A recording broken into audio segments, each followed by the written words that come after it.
Hello, welcome to Stitch Vlog number 5. We're going to be having a look at what's been happening on a few of these pieces today. First up is a high-speed journey from where we left off with the pink frame last week, which was just attaching the webbing at the side through lacing it up and beginning to apply the pieces of main fabric through to tightening up the frame and then transferring the pattern. It's a pity you can't do it this fast, really, isn't it?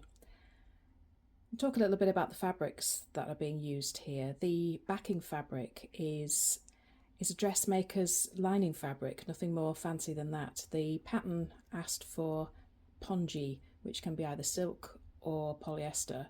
So when I took the pattern into the local needlework shop, they suggested just using regular dressmaker's lining, which may be nylon, maybe polyester. I'm not actually sure what it is, but as it's not going to be washed, I hope, it really doesn't matter too much.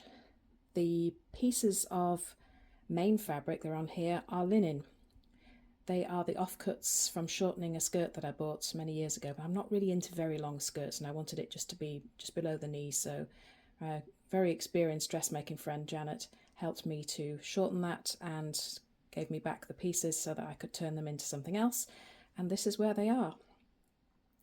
So I'm transferring by the traditional prick and pounce method and then using a gel pen to outline that, and then stitching the two layers of fabric together with a matching sewing cotton. Now you're wondering, why on earth do you need to do that?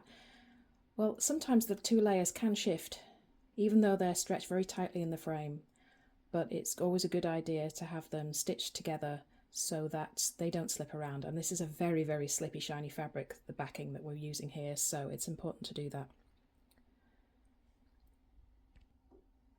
And here's the finished frame. I would say it is almost ready for stitching, but there are one or two mistakes in the transfer. So some of the outer lines, for instance, around here, it's not quite the right shape, so I'm going to need to do a little bit of amending before I can start stitching on that. There's a couple of little mistakes in here as well, and there's also something here that needs redoing. But on the whole, it's more or less ready to start stitching. So that'll be hopefully ready to look at next time. You may be wondering what this is all about, this bag. Well, it's actually a houssif, which seems to be a form of saying the word housewife, and it's this kind of thing. And as you can see from the title of this book, it's a needlework accessory, and it's used to store various bits and pieces of needlework accessories. So I'm hoping that I can have that on my desk with the various things that I use. Inside you can see some of the other flaps.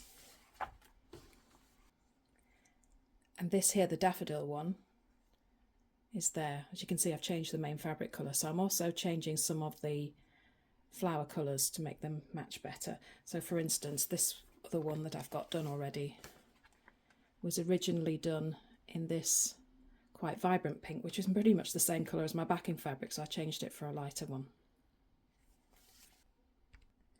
So that's the current status on this one. This one's going to sound a little bit like a contradiction in terms, because I would call this progress, but I've actually taken quite a few things of this out. So there used to be a line of beading here, there used to be a rather badly worked line of goldwork essing there, there was some essingless spangles here, and a patch that wasn't badly worked here, but that just didn't really seem to fit. So I've taken those out because they weren't what I wanted. But you might be able to see, especially here, I've drawn on a few new motifs and one here as well, and the line going round there. So my plan is that I'm going to work it bit by bit and then draw on the next bit, and then work another bit and draw on another bit. So this is what it's looking like at the moment. You can see a little bit here where the fabric is strained a little, where the stitches came out, but it'll be covered, so I'm not worried about that.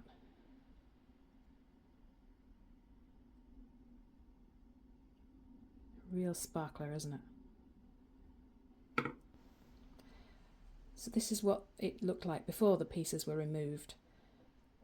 So you can see there's the essing with spangles that was, there's the beading, there's the old essing, and then there's this patch here. It was the colours here as well that, as much as anything, that didn't fit, because these colours, it doesn't show terribly well here because it's not a very good copy, but the colours, when they're mixed in with the main, because all the colours there are in this large clump of beading and so on. They look fine there, but when they were out by themselves, the colour balance was wrong, so I took that out and we'll put something else in there.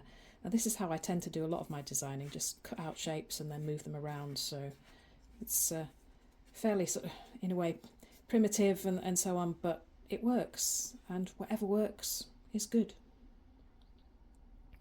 I got this book off the shelf as well to help me think of some new things that I could use in this piece.